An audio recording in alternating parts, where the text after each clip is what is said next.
Vivy, Kabz. It's all about art. Nashangaa society tunaelekea wapi? Zile enzi za kitambo zimeenda wapi? Ile team yenye society tungeishi kwa pamoja, kukula kwa pamoja, kulima kwa pamoja, kutembea kwa pamoja. Hizo enzi zimeenda wapi? Ile team yenye dem angependa sura ya tu mbili bora tu wampende kwa hali na mali. Ile team yenye wananchi wangesafiri hadi kosti kuifurahia bahari kwa mapeni tu matatu. Ona sahizi kuomoka ni kudrive 4-wheel car. Ona sahizi ya 5 big animals wako matatani. Ona politician anadayongezewe his 6-figure salaries yalisahau ati wananchi waliamka saa 7 usiku wa manane kwenda kumpigia kura. Na maskini ameamka saa 9 ili aende kwa tajiri hawezi kulisha wanawake 9. Ona sahizi siku 10 zimepita, hana hata hiyo shilingi 10 na bado inabidi ametembea maili 10 kuelekea nyumbani. Wataka kuniambia ile time yenye mwimbaji alikuwa anasema ati maskini atazidi kuwa maskini naye tajiri atajirike zaidi, alikuwa na forecaster wa future ama rada ni gani? Yeah.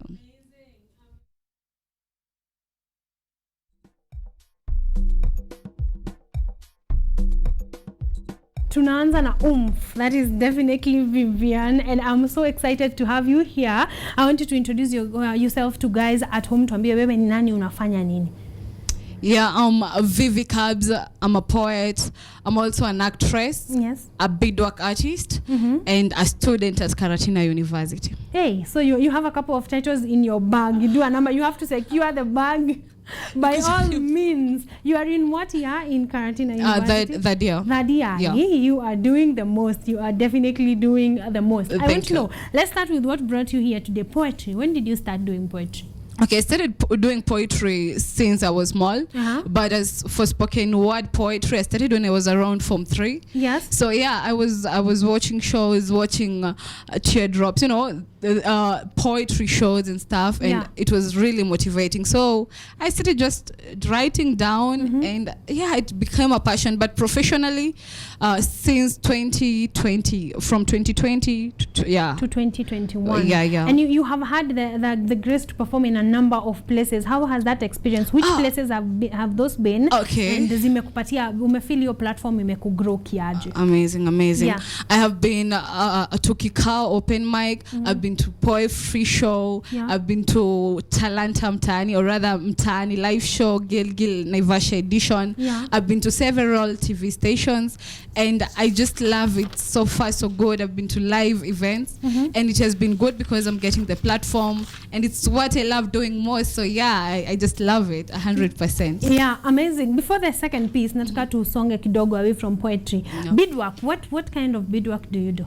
Okay, I do bracelets, I do serviette holders, I do steering wheel covers, anything to do with bracelets. I mean anything to do with beads, chains, everything, anklets, waistbands, So anything that can be done. Can be done with beads. Just come, let's talk. Let's talk business. You got this. I like that. I want us to get to the second performance. Okay, no have a performance, because that's all we are here about. It's Easy Monday, so another performance, and we'll come and know you a little bit more. Okay.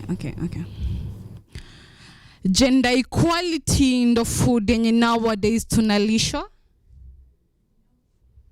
Vivy Kabz. Gender equality ndo nowadays food yenye tunalishwa, na mi bado na stand for gender equality, lakini bado acha tu focus na vitu fulani, kwa zenyewe hii issue imekuwa donda ndugu. Hawa mandugu wawekewe lawama na misi na ubaya.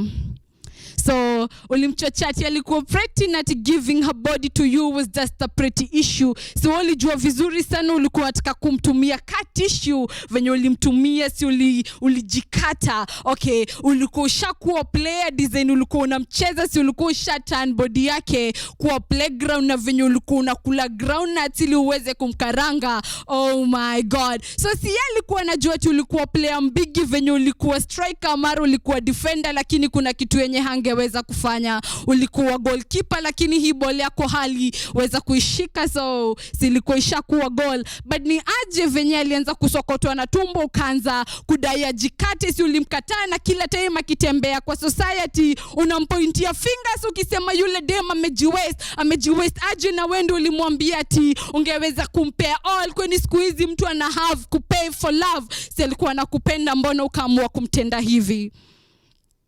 Inauma sana kuona our girls from the lakeside have to exchange their bodies for a pack of sanitary towels. Nikuulize, binadamu ufisi na ubinafsi umetufikisha wapi? Atikusaidia msichana ambaye ako need for 3 days unaona ni big deal hivi? Yani kuna kitu fishi inaendelea hapa. Baadaye utasema ananuka kama samaki. Si wewe mwenyewe unafaa at least hizo samaki usaidie msichana, so mbona unasema ananuka kama samaki na hana any other option? Let me tell you, inawezaonekana ati ni easy, lakini hygiene si cheap kwa kila mtu. Hiyo maji, hiyo sabuni si available kwa kila mtu. Si haki ati unamuongelelea vibaya na uwezi msaidia. Acha nikuulize, kwani kusaidia dem na pack of sanitary towels and underwear na if possible sabuni ita affect aje budget yako? Mbona tusikue na ubinadamu? So nowadays pack of condoms zina supply for free, lakini zile sanitary towels zenye zinafaa kupeanwa kama charitable zinakuwa sold out. Ati hiyo ishakuwa business opportunity. So nowadays see charity stays at home. Nowadays ni charity stays at home. Wengine wakisoma huko shule, charity amebaki nyumbani afanye kazi za nyumbani, si ashakuwa volunteer. Na wanasema my dress my choice is demonic, asif nyi huko mkichambua Biblia mko mmeketi kwa Kabz. Tunajua zile vitu nyi huko mmeongelelea, si mnakwanga mkiongea mademo wakipita. So niambie, kama my dress my choice ni evil ama ni demonic, niambie yule mtoi mwenye ako 8 months akirepiwa na msimu mwenye anafaa kuwa babake ni kwa sababu diaper yake ni seductive ama? Na mtoi class 8 darasa la 8 akitoka shule hata ajui figure namba 8 ni nini? Ola najua ni nambari 1 2 3 4 5 6 na 7 na 8. Ola najua ni ati anataka kwenda high school, at least graduate from wearing a dress awe anavaa hiyo skirt. So ni aje akitoka shule ametoka ku revise exam akienda nyumbani anarepiwa, ni ati uniform yake ni seductive ama? Si hata ajui meaning ya mini skirt yem bado ni miana, atakuaje anarepiwa? Na grandma kirepiwa na mtu mwenye anafaa kuwa grandson yake ni kwa sababu wrinkles zake zinavutia ama? You mean nowadays hatujui difference between curves na wrinkles ama?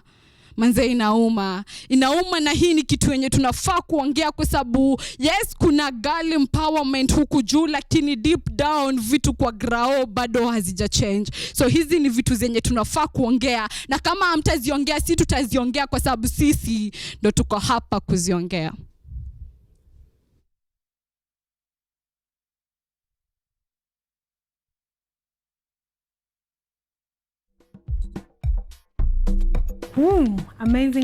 Amazing piece right there.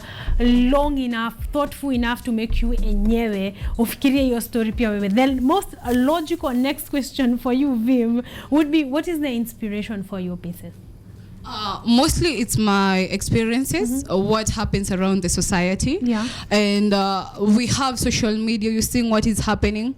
There are also poems that I write personally, and mostly when so there's this quote that I love a lot. Yeah. Any day for an artist, ukitoka uko nje when you're going shughuli zako, a person meets with 1,000 stories. Kuna stories nyingi sana. You can make a story out of trees, you can make a story out of everything that is happening. Yeah. So a good person, or you're supposed to at least extract a story from whatever you see out there. So that is what I usually use to write in my poems. So a day in, day out, umetoka walk, you have had a conversation with a friend, umeenda home, like all those experiences inspire your pieces. Exactly. I like, how long does it take to write a piece? Kama hiyo, because it is pretty lengthy. I totally appreciate your mastery.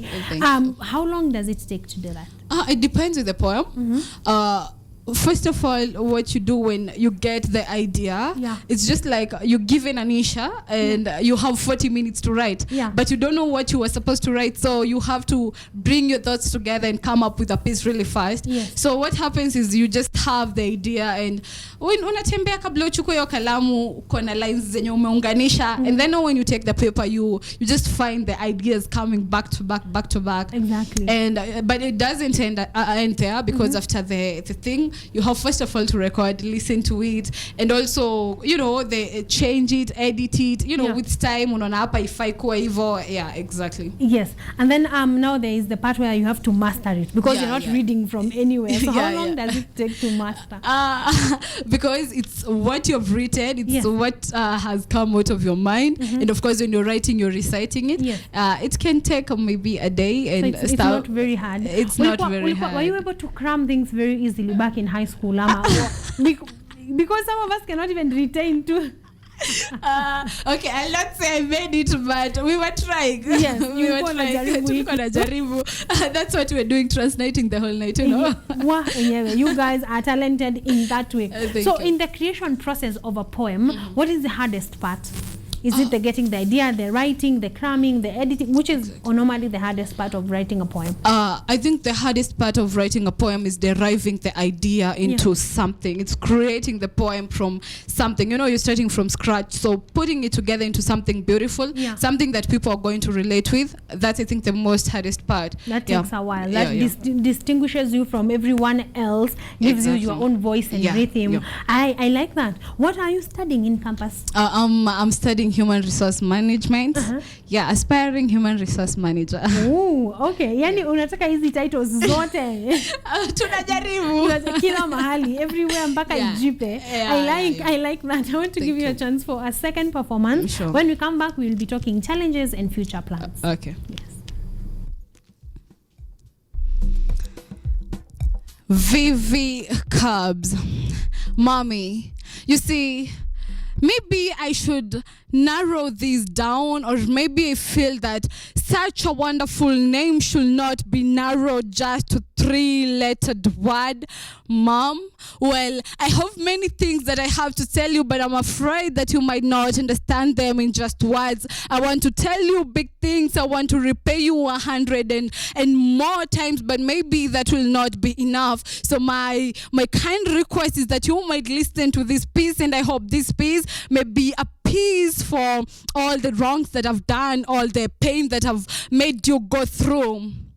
Mami, nikiwa mdogo niliishi kukuimbia, ati mikono yangu ni midogo sana iwezi kufanya kazi, lakini mamangu mimi nakuahidi nikija kuwa mkubwa nitaweza kukusaidia. Okay, I know maybe I'm this big, maybe I have this big body, but not yet because I've just come out of this world. I'm just young, I'm trying to find myself. I'm still in the years of confusion, 20s to 25s. Mommy, I'm still confused. I'm trying to find myself in this place, but let me promise you one thing, that this thing is going to pay one time. Mami, sijafika kuwa mkubwa, lakini mimi nakuahidi kuwa I'll try my level best never to let you down. I know still the time is not here, but I know the time is coming. Maybe not today, not tomorrow, not in the coming future, but I know that one day you shall be proud of the daughter that you raised.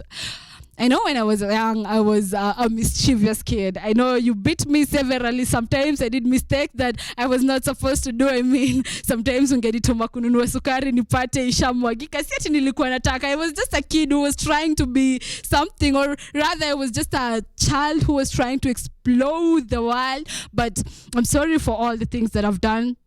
And actually sometimes ungenipiga hadi I'm like, is this my true mother? I was like, I have to get out of this place. Lakini nimekuja ku notice that all you were doing out of love, you were doing so that you can teach me how to face this life. Because wanasema ati asiyefunzwa na mamaye hufunzwa na ulimwengu. Nacha nikuambie huu ulimwengu umejaa mambo mengi. Sometimes I just wish I was back home, at least ni receive that kichapo, kwa sababu yenyewe sometimes life inakuchapa hadi you are so frustrated. Sometimes sometimes you just wish to have that person who you can talk to, and you have always been there to talk to. You have always protected me when I need protection. You have always given me the advice when I needed the advice. You are always praying for me when I could not pray enough. You are always be there for me, and I thank you for that. I thank you for bringing us all, as we are many, but you've brought us all with love and equality. Umetushowati. We have to share equally. We have to be equal among all of us. Nobody is bigger than the other. No, the firstborn, the secondborn, see what we are equal. See what we can make it big. Hakuna wa mgongo na watumbo. That is the saying that is used to say. But see what we are equal, and we're all trying to be that one person, that one family, that one big name around in the society. Najua sometimes tutatuona wasema we cannot make it because sometimes life inatuchenga, but I promise you that sisi one day we shall come to prove to all that we are big, that the unitedness that we have has come to pay. The way you treat dad with much love, much care, is the way I want to be when I shall get married in those years to come. I mean, the way you're so respectful, but at the same time, you know your position and you're able to keep everybody in his or her position is what I love most about you. The way life inakugonga lakini bado who give up, the way bado unaendelea. You see, you're not fishing, either you are fish, but I think you somehow streamlined, because the way you're able to move forward, never going backward in these waves, in these seas, I mean, in these salty waters, is the same way that you are able to fight life. That is the same way that I want to be strong. That is the same way that I want to fight life. That is the same way that I want to be big, no matter what people say about me, no matter what they think I'm small. That is what I love about you. And to all the things that you've done, to all the things that you'll continue doing, we respect you, mommy.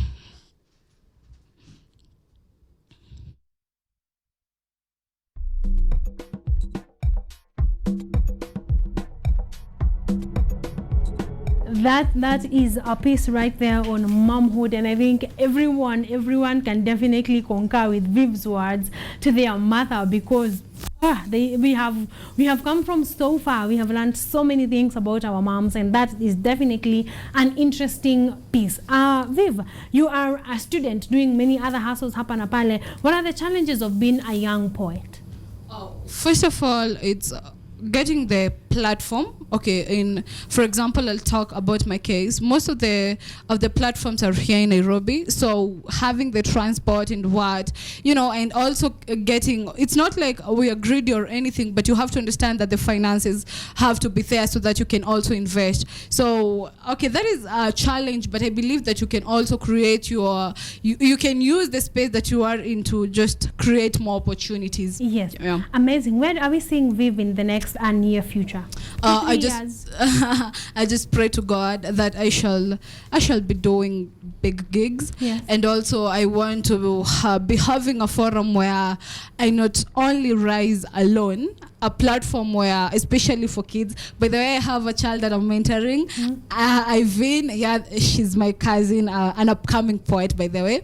Yeah, so I want to have a forum where I'm raising kids, or rather raising kids in poetry, in art, and also helping the youth out there, at least not to waste yourself. And if you're having that talent, because there's mad talent out there, at least you're able to expose it out here. Yes, amazing. As we conclude, social media handles, where can we find you, stalk you, follow you, know what you are up to? I'm Vivy Kabz. YouTube, kindly subscribe, like.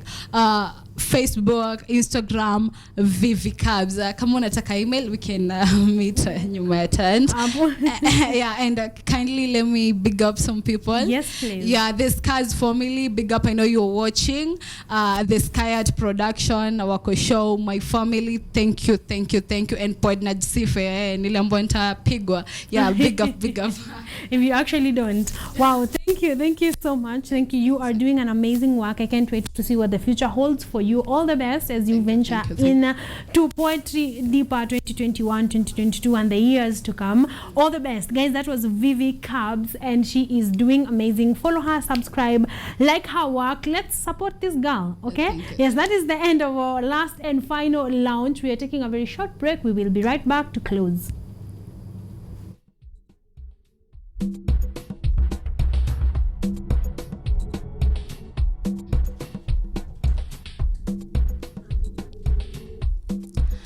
ati machozi ya mwanaume hayafai kuonekana hata kwa mtu yeyote. So hii ndio saying yenye tumekuwa nayo since tukiwa wadogo, ati mwanaume unafaa kuwa strong, mwanaume unafaa kuwa Taliban. Lakini hii ni kitu yenye tunafaa kuchange. Hii ni perception yenye ni negative, na yenyewe tunaumiza our boy childs tukiwaambia wanafaa kuwa strong, and yet deep down wanaumia.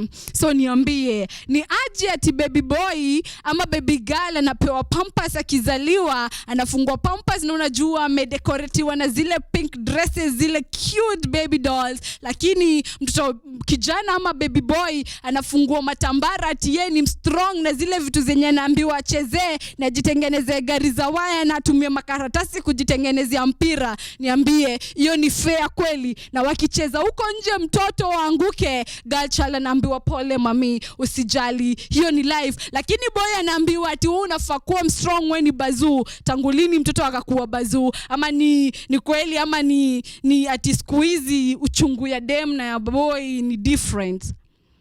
So wakienda high school ama wakienda primary school, boy child atagongwa kule nyuma alaliemeza kwa sababu yeye anafaa kuwa strong, na demo yake mkono agongwe kwa vidole ati kwa sababu yeye ni slay. Na pia boy asubuhi akigongwa na baridi kwa magoti na afai kuvaa socks zenye ziko hadi huku juu, viatu zimeraruka, girl child amepigiwa nguo pasi ati kwa sababu yeye ni dem, vitabu zimepangwa poa, na akienda shule anapewa lunchbox yenye iko na snacks for tea. I mean, is it fair kweli? Ati boy child anapewa 150 ikiwa pocket money kwa sababu yeye anaweza kusurvive shuleni, lakini dem anapewa shopping na pia pesa extra ndio aweze kusurvive. Ati wasichana wana needs nyingi. Tangu lini watu wa high school wakakuwa wanajipaka makeup? Ama difference ya boy na girl child ni lini? Si hata sisi wote tunakuja tu kucompete at the same time, sisi wote tunakuja kucompete bado kufanya the same exam. So ikueje ati boy na dem anatreatiwa different? Niambie, ni ukweli najua ati siku hizi girl child akona a high opportunity ya kuwa employed, while boy child kupata job ni ngumu. Okay, ni ukweli. I know that in any organization a lady is most the probability of a lady being paid less than the male counterpart iko juu. Lakini si ni ukweli pia ati dem akitembea in an office akiwa amedunga hiyo mini skirt na boy amevaa very official, amedunga tie na kona zile CV na all the documents zenye anafaa kuwa nayo, si the high opportunity ni ati dem atapata job, boy aachwa kitamax, anaweza kula lami ama anaweza tembea vizuri sana aende huko hustle ndo apate kazi, si anaweza pika mayo something. Lakini hebu nikuulize, which one is better? Is it kuwa na job yenye unalipwa less, ama is it kukosa hiyo job yenyewe? So ni aje maboy ndio wako wengi campus, lakini after kugraduate hawana place yenye wanaenda, waende wapike chapati mae huko nje. Sisemi ni mbaya, lakini mbona waste 4 years kama hiyo ndio ilikuwa kazi yenye ungekuja kufanya at the end of the day? Na pia kwa nyumba ni sawa. So siku hizi ni ati kwa girl child kile kitu yenye amepata ni yake, lakini boy child ile kitu yenye amepata tunashare si wote equally. So girl child abaki kwa nyumba the whole day akiwatch TV akitune in, kazi yake ni kupika, aliolewa ndio aweze kupika. So boy child ende struggle huko nje, lakini rent ikikosa siku ya kwanza itabidi tu ametembea huko nje. Ikibidi ati rent haizi kupata ama school fees ya watoto hawezi kupata, itabidi bibi ametoka huko nje aweze kutafuta msemo nyako na do aache watoto wake. Say zote walikuwa wamesema ati for rich for poor tutakuwa pamoja, tutaanza from scratch. So ni aje unaenda kutafuta mwingine wa kuscratch your back? Say thought mliki promises, say thought kulikuwa na vows. So what is happening now? Na mtu akikuaguka wanasema hata ukikuwa rich ajo usikuje kusahau ushago, lakini hata kama tusahau ushago. So watu wa Nairobi wakienda ushago wataenda na buti kwa imejaa, wamefanya shopping ya nyumba, na of course hawezi sahau kanga kadhaa za mom, na of course rubber shoes kadhaa za mom, ile akienda kwa group ile gurufu, na akienda church ataweza kushine na kuambia kijana wangu wa Nairobi ndiye ameniletea hizi. Lakini boy kama babake, viatu zimeraruka akiweza kumtafutia, socks zimetoboka bado zimekuwa chafu kwa sababu ya kurudiwa time and time again. Ile tai yenye alikuwa anakulea nayo bado ndio amevaa, na hata uwezi fikiria kumpelekea socks ya dhati. Babata upitie Gikomba umuokotie at least socks aweze kuappreciate. Na ile time yenye unatoka, mama yako ukimpea 2K umwambia nunue sukari, babako unampea 50 babu, unaambia buda hiyo gonga kikombe ya keg. Hebu nikuulize, ni aje babako mwenye alikuwa anakulipia rent, mwenye alikuwa anakulipia school fees, mwenye kila kitu ikihappen alikuwa anaambiwa msichana wako anahitaji hii, ni aje saa hizi ndio unampea chwani? Na usisahau ati hata after kuondoka mamako nako na hiyo 2K bado ataitisha babako hiyo pesa ya sapa. Ni aje? Hiki kitu si fair. At least tuache kuangalia hizi vitu, tuache kuwa blinded na wale watu wenye wanapeana bola alafu wanairuka. Hebu nikuulize, ni maboy wangapi huko nje wanalea ball zenye si zao? Ni mababa wangapi huko nje wanafikiria watoto ni wao and si wao? So ni aje tunataka mtoto ama mtoto cute lakini unataka bwanako akwendo ako na do? Ni aje unataka mtoto chepe lakini unataka mwenye anamlipia school fees akuwe ni sura mbaya? Ni aje unataka mtoto mwenye ako healthy lakini unatafuta mtu different wa kulipa hospital bills? Ni aje hizi vitu? Unataka mtoto mwenye ni mrembo, mwenye anadunga fiti, lakini unatafuta mtu mwingine wa kununua hizo manguo. Say that baba anafaa ku bring up a child in every perspect. So ni aje hizi vitu zina happen? Lakini bado usisahau, with all due respect, kuwa mwanaume si kuzalisha. Kila mwanaume anaweza kuwa mwanaume, ni kuwa responsible na kuwa very responsible for everything yenye unafaa. So to all men out there, big up, lakini pia responsibilities ziwekwe mbele. Vivy, Kabz.